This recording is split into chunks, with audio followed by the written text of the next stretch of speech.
ओम श्री गणेशाय नमः। जय श्री कृष्ण मेरे प्यारे दर्शकों। मौनी अमावस्या आ रही है, तो ये मौनी अमावस्या पे क्या करना है, भूलकर भी न करें ये काम। हिंदू धर्म में माघ माह में आने वाली मौनी अमावस्या तिथि का विशेष महत्व है। इस दिन स्नान दान का बड़ा ही महत्व है। मौनी अमावस्या को माघी अमावस्या के नाम से भी जाना जाता है। बता दें कि मौनी अमावस्या के दिन सूर्य और चंद्र दोनों मकर राशि में गोचर कर रहे होते हैं, जिससे सूर्य और चंद्रमा से संबंधित सकारात्मक शक्तियां इस दौरान और भी मजबूत हो जाती है। लिहाजा इस दिन किए जाने वाले स्नान दान का महत्व और भी बढ़ जाता है। इसके अलावा अमावस्या के दिन पितरों को तर्पण, पिंडदान और श्राद्ध का क्रिया भी की जाती है। धार्मिक मान्यता के अनुसार अमावस्या के दिन पूर्वज धरती पर आते हैं, तो ऐसे में पितरों को प्रसन्न करने के लिए व्यक्ति को इस गलतियों को करने से बचना चाहिए। मौनी अमावस्या के दिन गंगा में स्नान करने से जाने अनजाने में किए गए पाप धुल जाते हैं। माँ गंगा की कृपा भी भक्तों पर बरसती है। कुंडली में शामिल अशुभ ग्रहों से मुक्ति मिलती है। इस बार माघी अमावस्या पर कई शुभ संयोग का निर्माण हो रहा है। आइए जानते हैं कौन कौन से शुभ संयोग और इस दौरान क्या करना चाहिए और क्या नहीं करना चाहिए, ये सब कुछ हम जानते हैं। तो मौनी अमावस्या पर इस बार मकर राशि में एक साथ सूर्य, बुध और चंद्रमा विराजमान होकर त्रिवेणी योग बनाएंगे। इसके साथ इन सभी पर गुरु की नवम दृष्टि भी रहने वाली है। इसी के साथ शुक्र का मीन राशि में होने से मालव्य राजयोग भी बन रहेगा। श्रवण नक्षत्र का संयोग भी रहने वाला है। शश राज योग भी रहने वाला है। बुधादित्य राज योग भी रहेगा। 29 जनवरी 2025 अमावस्या तिथि ब्रह्म मुहूर्त सुबह 5:30 से सुबह 6:22 पर रहेगा। 29 जनवरी 2025 अमावस्या की तिथि लाभ चौघड़िया में सुबह 7:10 पर, अमृत चौघड़िया में सुबह 8:31 से 9:52 पर शुभ चौघड़िया शुभ 11:13 से 12:34 तक रहेगा। 29 जनवरी को सुबह अमावस्या की तिथि के दिन स्नान के सबसे उत्तम मुहूर्त है। सुबह 5:30 से 6:22 तक का है। इस अवधि में स्नान दान करने से देवताओं का आशीर्वाद प्राप्त होता है। शास्त्रों के अनुसार ब्रह्म मुहूर्त देवताओं का मुहूर्त है। इस दौरान आप जो भी कार्य करेंगे उसका आपको अपार फल मिलेगा। यदि आप इस दौरान स्नान दान नहीं कर पा रहे हैं तो ऊपर बताए गए किसी भी शुभ मुहूर्त में आप यह कार्य कर सकते हैं। धार्मिक मान्यता है कि मौनी अमावस्या के दिन गंगा में स्नान करने से जाने अनजाने में किए गए पाप धुल जाते हैं। माँ गंगा की कृपा भी भक्तों पर बरसती है। कुंडली में शामिल अशुभ ग्रहों से मुक्ति मिलती है। इस बार माघी अमावस्या पर कई शुभ संयोग का निर्माण हो रहा है। आइए जानते हैं कौन से है ये शुभ योग और इस दौरान क्या करना चाहिए और क्या नहीं करना चाहिए। मौनी अमावस्या पर दुर्लभ शिववास योग का संयोग बन रहा है। शिववास का संयोग मौनी अमावस्या यानी 29 जनवरी को साय 6:05 तक है। धार्मिक मान्यता के अनुसार इस दिन भगवान शिव कैलाश पर माँ गौरी के साथ विराजमान रहेंगे। माघ अमावस्या मौनी अमावस्या पर सिद्धि योग का भी संयोग बन रहा है।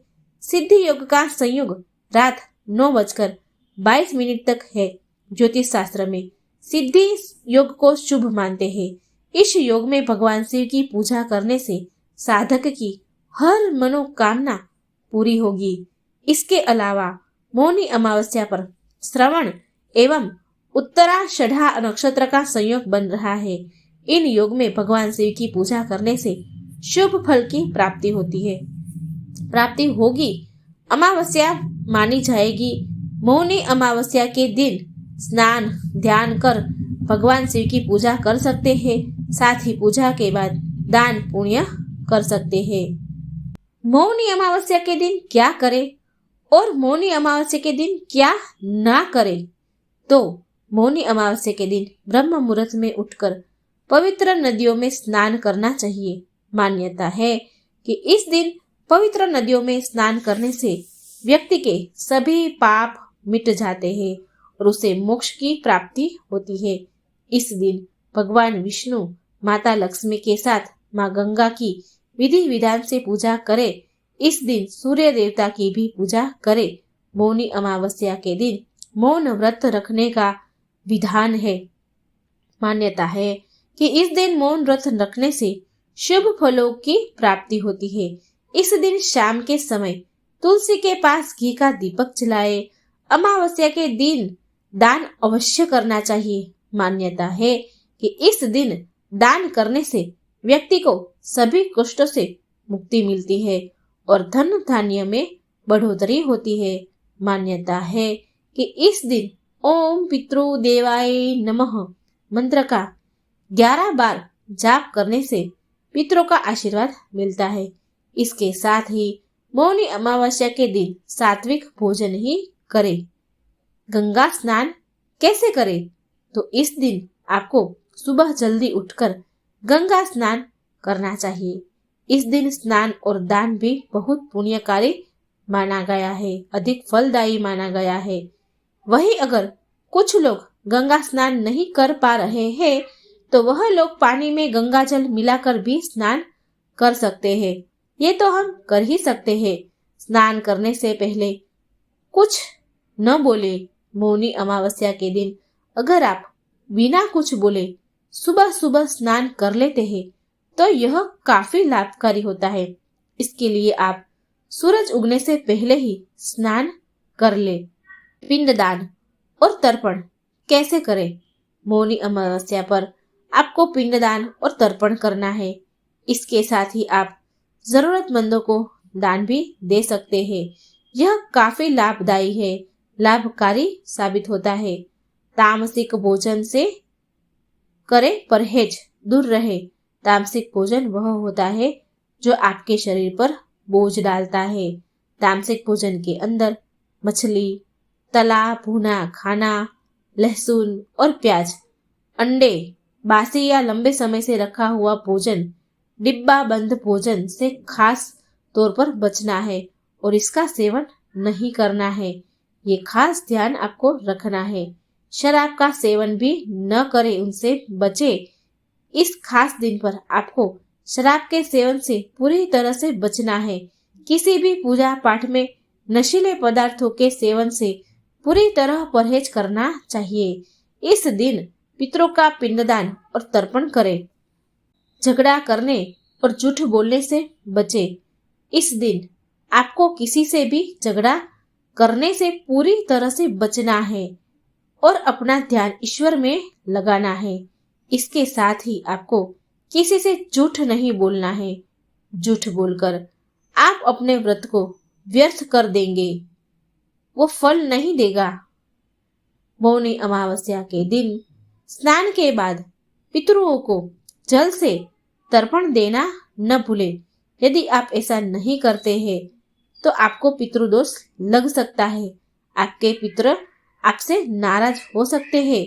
अमावस्या के अवसर पर पितर धरती पर आते हैं, उनके लिए आपको दान करना चाहिए। यदि आप अन्न, वस्त्र आदि का दान नहीं करते हैं तो भी आपके पितर आपसे नाराज हो सकते हैं। अतृप्त रहने पर वे आपको श्राप दे सकते हैं, तो इससे बचे। मौनी अमावस्या को अपने पितरों के लिए पंचबली कर्म यानी भोजन देना न भूले। इसमें आप भी भोजन बनाइए। उसमें से कुछ हिस्सा गाय, कौवा, कुत्ता आदि को खिला दे। इनके माध्यम से वह भोजन पितरों को प्राप्त होता है और वे प्रसन्न होकर आशीर्वाद देते हैं। यदि आप ऐसा नहीं करते हैं तो आपके पितर आपसे खुश नहीं रहेंगे, जिससे आपकी उन्नति रुक सकती है। अमावस्या की शाम पितर अपने लोक वापस लौटते हैं। यदि आप उनके लिए दीपक नहीं जलाते हैं तो वे अंधकार में ही अपने लोक वापस लौटेंगे। यह अच्छा नहीं माना जाता है। इससे वे दुखी हो सकते हैं और अतृप्त होकर आपसे नाराज भी हो सकते हैं, जिसका दुष्ट प्रभाव आपके जीवन में देखने को मिल सकता है। मौनी अमावस्या के दिन सफेद कपड़े खरीदने से बचना चाहिए। सफेद वस्त्र पितरों के लिए माना जाता है। उनकी कृपा प्राप्ति के लिए सफेद वस्त्र का दान करना उत्तम होता है। मौनी अमावस्या के अवसर पर हर व्यक्ति को स्नान करना चाहिए। यदि संभव है तो आप मौनी अमावस्या पर प्रयागराज के संगम में स्नान करें। ऐसा करने से सहज ही भगवान विष्णु की कृपा प्राप्त होती है और पाप से मुक्ति मिलती है। उसके बाद जल और काले तिल से अपने पितरों को तर्पण देने के लिए कुशा का उपयोग करें। सरसों के तेल के दिए को जलाने के लिए एक मिट्टी का दीपक ले, उसमें रुई की बत्ती ले और सरसों के तेल में उसे भिगो दे। फिर पीपल के पेड़ के नीचे जाकर मौनी अमावस्या के दिन दिया जलाइए। सरसों का दिया पीपल के नीचे जलाया जाता है। इससे सभी देवी देवताओं की कृपा होती है। वही तिल के तेल का दिया भी मिट्टी के दीपक में जलाते हैं, लेकिन अंतर है बत्ती का। मौनी अमावस्या के दिन तेल का दिया सफेद कलावे या जनेऊ की बत्ती से जलाना शुभ माना जाता है। इससे पितृ शांत होते हैं, प्रसन्न रहते हैं और अपनी कृपा परिवार पर बरसाते हैं। पितृदोष भी दूर होता है। आटे का दिया सबसे ज्यादा प्रभावकारी माना जाता है। मौनी अमावस्या के दिन आटे का दिया बनाइए। ध्यान रहे आटा या तो गेहूं का हो या फिर चावल का। इसके अलावा किसी अन्य आटे से दिया न बनाइए। फिर आटे के दिए में कलावे की बत्ती को घी में भिगोकर जलाइए। इससे सुख समृद्धि बढ़ेगी। अगर आप पितृदोष से परेशान हैं तो ऐसी स्थिति में मौनी अमावस्या के दिन तांबे के लोटे में जल लेकर उसमें काले तिल डालें और शिव जी का अभिषेक करें। इससे जातक को पितृदोष से राहत मिलती है और जीवन में कई समस्याओं का हल भी हो जाता है। मौनी अमावस्या के दिन आप गंगा जल में बेल पत्र और पान के पत्ते मिलाकर भी भगवान शिव का अभिषेक कर सकते हैं। इस उपाय को करने से साधक की आयु और सौभाग्य में वृद्धि होती है। तो मेरे प्यारे दर्शकों, आपको समझ में आ गया होगा कि मौनी अमावस्या के दिन क्या करना है, क्या नहीं करना है। अगर आपको ये वीडियो अच्छा लगा तो लाइक कीजिए, शेयर कीजिए और कमेंट बॉक्स में आपकी राय जरूर लिखिए। आपको ये वीडियो कैसे लगा वो जरूर लिखिए और चैनल को सब्सक्राइब करना मत भूलना। जय श्री कृष्ण, राधे राधे। थैंक